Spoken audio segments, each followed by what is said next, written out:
누구나 살아가면서 심금을 울리는 말들을 들어봤을 겁니다. 저는 법륜 스님의 법문이 그중 하나였는데요. 너무나도 좋았던 내용이기에 여러분들과 함께 나누고자 합니다. 경청해 주시고 내용이 가슴에 와 닿았다면 주위 분들께 공유하시면 좋을 것 같습니다. 그럼 시작하겠습니다. 무슨 일이 벌어지든 내가 구애받지 않는 것을 해탈이라고 합니다. 배를 타고 바다에 가면서 바람도 불지 말고 파도도 치지 마라. 이렇게 바라는 것이 아니고, 바람아 불려면 불어라. 파도야 치려면 쳐라. 나는 이미 좋은 배를 마련해 놓았고 좋은 항해수를 습득했기에 그 정도는 문제없다. 이런 마음가짐이 해탈입니다. 처음 만났을 때는 남편이 그렇게 착해 보였는데 살아보면 마음에 안 드는 구석이 있고, 내 뱃속에 10달을 품어 낳아서 내 마음대로 키운 아이도 클수록 내 말을 잘 안 듣습니다. 이렇듯 어떻게 세상 일이 내 생각대로만 되겠습니까? 파도가 일면 파도를 타고 가면 되고, 파도가 치지 않으면 조용히 즐기면 됩니다. 세상 일이 내 생각대로 안 된다고 전혀 구애받을 일이 없습니다. 저도 나이가 드니 오랫동안 소식이 없던 사람들한테서 소식이 옵니다. 죽었다는 소식입니다. 살아있다는 소식은 오지 않으니까 소식이 없으면 살아있는 것이죠. 지난달에도 보살님이 돌아가셔서 장사를 치르느라 화장장에 갔었습니다. 화장장 정문에서부터 연구차와 버스들이 밀려 있더군요. 관이 정기 화로에 내려가면 고인의 이름 밑에 소각 중이라는 문자등이 켜지고, 40분쯤 지나니까 소각 완료, 또 10분쯤 지나니까 냉각 중이라는 글자가 켜집니다. 10년쯤 전에는 소각에서 냉각까지 100분 정도 걸렸는데 이제는 50분으로 줄었습니다. 기술이 크게 진보했고 의전을 관리하는 절차도 세련되어졌습니다. 냉각 완료가 뜨면 흰뼈 가루가 줄줄이 컨베이어 벨트에 실려서 나오는데 성인 한 사람 분이 1대 반 정도 됩니다. 그리고 직원이 뼈가루를 담아서 유족들에게 나누어 줍니다. 유족들은 미리 준비한 옹기에 뼈가루를 담아서 돌아갑니다. 원통하게 비명행사한 경우가 아니면 요즘에는 유족들도 별로 울지 않습니다. 부모를 따라서 화장장에 온 아이들은 대기실에 모여서 아이스크림을 먹으며 놀고 있었습니다. 제 입으로 우리는 호상입니다라며 문상객을 맞는 상주도 있었습니다. 그리고 그날 3살 난 아기도 소각되었습니다. 작은 관이 내려갈 때 젊은 엄마는 돌아서서 울었습니다. 아기의 뼈가루는 서너 홉쯤 되었을 것입니다. 뼈가루를 보면 흰 분말의 흐린 기운이 스민계 색깔입니다. 입자가 고와서 먼지처럼 보이기도 하죠. 이렇게 한 세상 살다 가는구나, 저는 그렇게 생각했습니다. 누구나가 죽으면서 그렇게 세상과 작별합니다. 금방 있던 사람이 금방 없어졌는데 뼈가루는 남은 사람들의 슬픔이나 애도와는 사소한 관련도 없고 수명을 다한 것을 말해줄 뿐입니다. 죽으면 말길이 끊어져서 죽은 자는 산자에게 죽음의 내용을 전할 수 없고, 죽은 자는 죽었기 때문에 죽음을 인지할 수 없습니다. 인간은 그저 죽을 뿐 죽음을 경험할 수는 없습니다. 우리는 삶의 무거움과 죽음의 가벼움을 생각해야 합니다.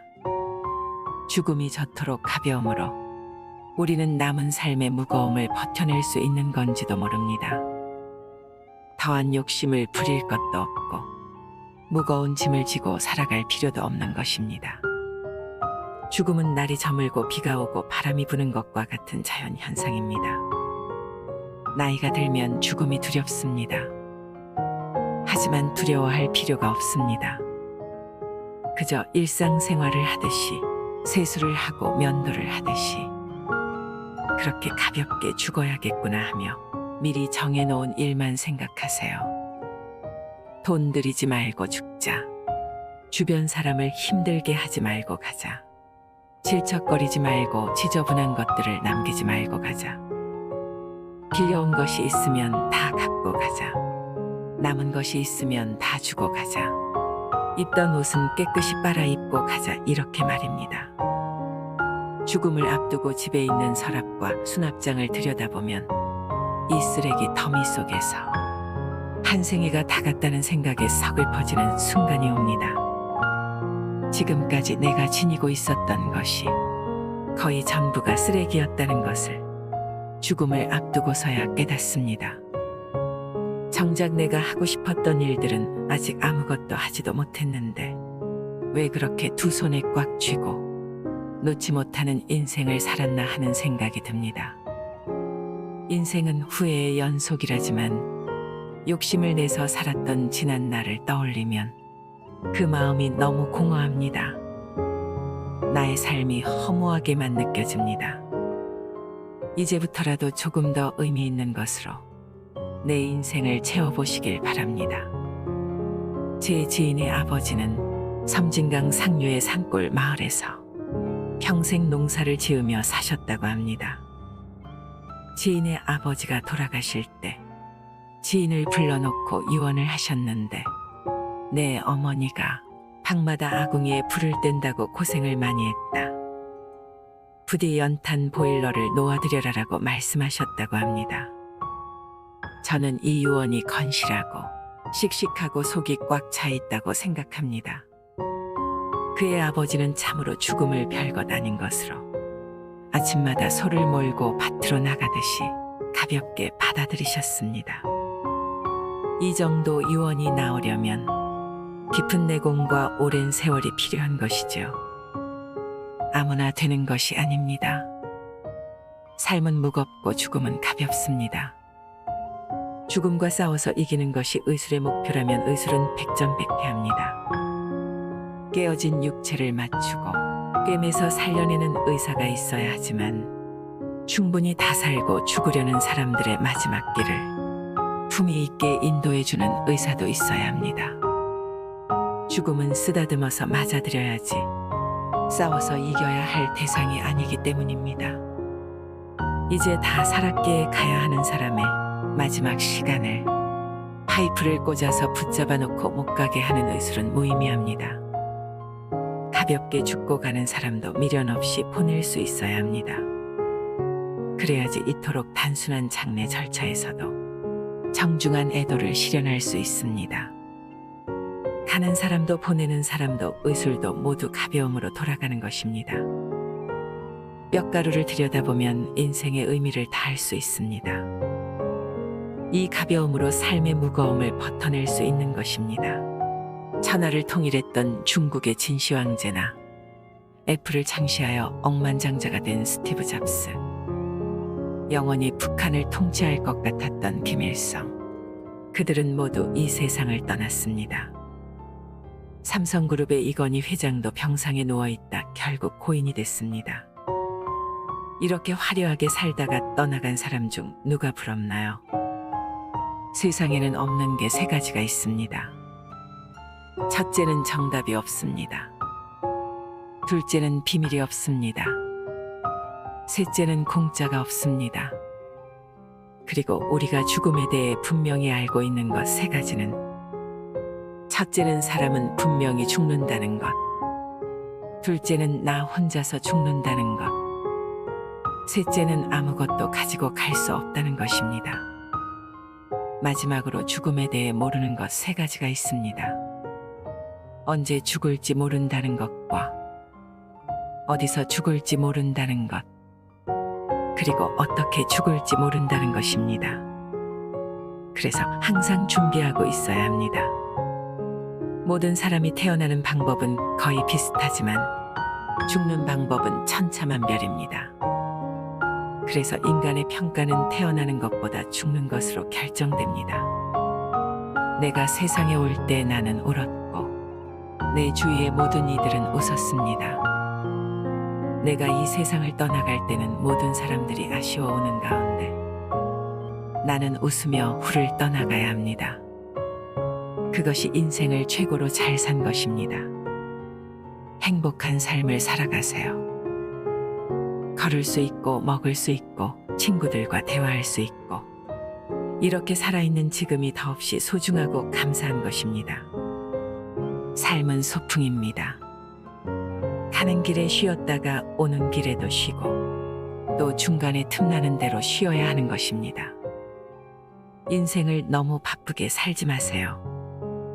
나에게 주어진 하루하루의 삶을 그 자체로 소중히 여기고 감사하며 고마운 마음으로 살아야지. 하루하루를 마치 무슨 목적을 완수하기 위한 수단인 것처럼 소모해서는 안 된다는 것입니다. 부처님은 우리에게 인생에 있어서 일을 권하지 않았고 소풍을 권했습니다. 우리는 일하러 세상에 온 것도 아니고 성공하려고 온 것도 아닙니다. 그런 것은 다 부차적이고 수단적인 것이지. 우리 모두가 전생에 무엇을 잘하고 못했는지는 모르지만 한 세상 논일 수 있는 삶을 선물로 받은 것입니다. 아직 삶을 선물로 받지 못한 억조창생의 대기조들이 우주의 커다란 다락방에서 순번을 기다리고 있습니다. 삶을 수단시하지 말고 삶 자체가 목적임을 깨우치세요. 이 삶이라는 여행은 무슨 목적지가 따로 있는 것이 아니라 그 자체가 목적인 것입니다. 그러니 이 여행 자체를 즐기시길 바랍니다. 멀리 소풍 가서 노는 이야기에 번뇌와 고통만 가득하다면 그것은 참된 인생이라 할 수 없을 것입니다. 참으로 기막힌 사연과 세상 속에서도 행복과 기쁨이 있는 삶을 살아가세요. 곱게 늙어가는 이를 만나면 세상이 참 고와 보입니다. 늙음 속에 낡음이 있지 않고 도리어 새로움이 있습니다. 곱게 늙어가는 이들은 늙지만 낙지는 않습니다.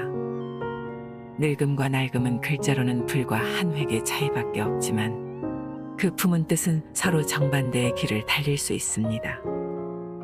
늙음과 낡음이 함께 만나면 허무와 절망밖에는 아무것도 남지 않습니다. 늙음이 곧 낡음이라면 삶은 곧 죽어감일 뿐입니다. 늙어도 늙지 않는다면 삶은 나날이 새롭습니다. 몸은 늙어도 마음과 인격은 더욱 새로워집니다. 더 원숙한 삶이 펼쳐지고 깨우침이 다가옵니다. 늙은 나이에도 젊은 마음이 있습니다. 늙었으나 새로운 인격이 있습니다. 젊은 나이에도 낡은 마음이 있습니다. 겉은 늙어가도 속은 날로 새로워지는 것이 아름답게 늙는 것입니다. 겉이 늙어갈수록 속이 더욱 낡아지는 것이 추억에 늙는 것입니다. 늙음과 낡음은 삶의 아름다움과 추함을 갈라놓습니다. 누구나 태어나면 나이 들어가게 됩니다. 하지만 몸은 비록 늙었지만 마음만은 언제나 새로움으로 살아간다면 평생을 살아도 늙지 않습니다. 곱게 늙어간다는 것은 참으로 아름다운 인생입니다. 멋모르고 날뛰는 청년의 추함보다는 고운 자태로 거듭 태어나는 노년의 삶이 더욱더 아름답습니다.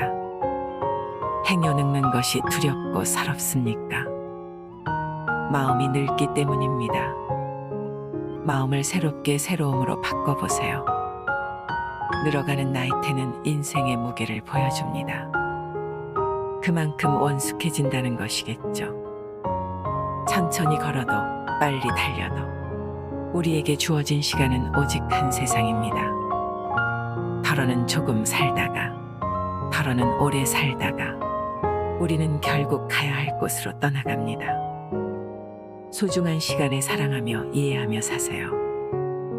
우리에게 주어진 둘도 없는 삶, 지난 날 돌이키며 후회하기보다는 남은 날을 아름답게 가꾸는 일에 희망을 거시길 바랍니다. 그렇게 행복한 세상이 만들어지는 것입니다. 마침내 바람에게도 돌멩이에게도 보이지 않는 마음에게도 고마움을 느끼며 정다운 사람들과 오붓하게 웃음을 나누면 마음이 부자인 사람이 됩니다.